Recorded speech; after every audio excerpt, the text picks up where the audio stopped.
Migration is a phenomenon that started almost 2 million years ago and continues to the present day. It has become very common and much easier for the migrants in general. But have you ever thought about the impact that migration can have on one's identity? If we were to explain how migration impacts our identity, we would say that it separately affects some of its elements. However, before diving deeper into the topic, we have to define identity and migration themselves. The discourse about the meaning of the term identity has been going on for years, and there has been no answer which could cover it fully. This is a part of human beings which, in my opinion, will never be completely studied and understood. There are numerous forms of identity, such as social identity, gender identity, sexual identity, national identity, and many more. However, in our ordinary speech, we usually refer to personal identity, which we will be also referring to in this essay. Personal identity can be defined as a set of socially valuable features which not only distinguish one person from the others, but are also the ones that this person takes pride in.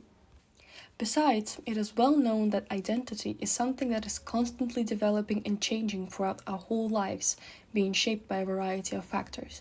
In like manner, there doesn't exist a list of elements of identity which could cover them all, but we can name the main ones which can be affected by migration, such as family relationships, work, life experiences, and values and beliefs.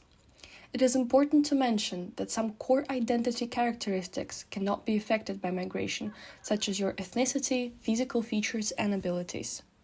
Now, let's define migration itself.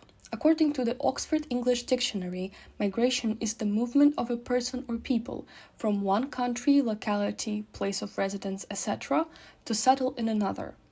The reasons for that movement can be divided into four main groups. The first one, economic, to find a better job or pursue education. The second one is social, to unite with your family, friends, or just to reach a better life quality. The third one is political, to escape political instability or seek asylum. And the fourth one is environmental, to escape climate change, environmental degradation, or natural disasters. Needless to say, depending on the reason of migration, the overall experience and impact might be either positive or negative, and the latter can result in mental instability or even illnesses and trauma.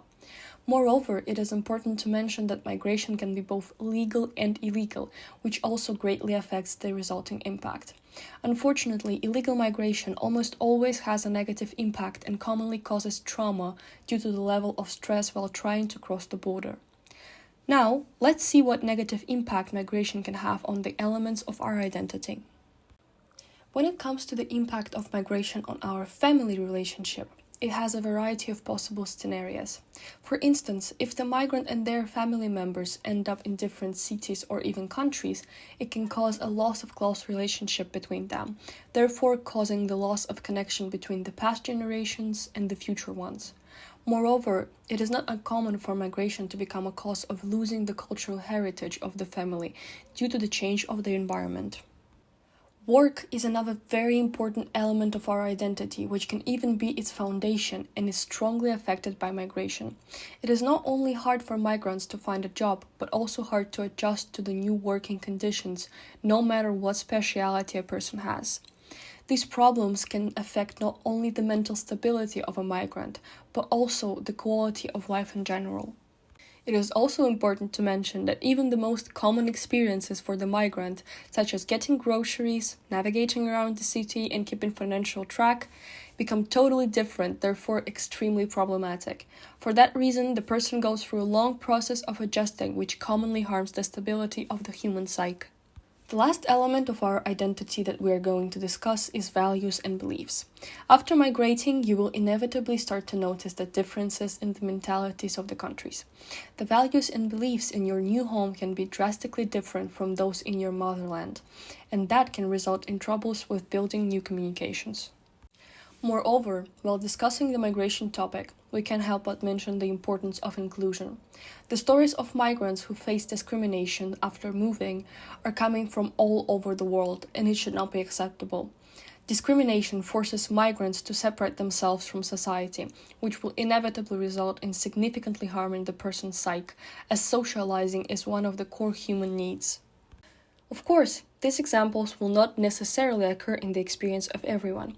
Migration can also be a very positive experience, which affects your life in a good way. For instance, if the adjusting process goes well, the migrant will not only start to feel comfortable in their new home, but also develop flexibility in terms of communication, which is an extremely valuable feature in both private and professional life. However, it is important to consider such possibilities to protect yourself and your loved ones from the negative impact of migration. In conclusion, I would like to say that it is significant for governments to protect migrants by establishing various legal and safe migration pathways, creating policies against any form of discrimination, ensuring access to all essential services, and protecting the rights of migrants by law.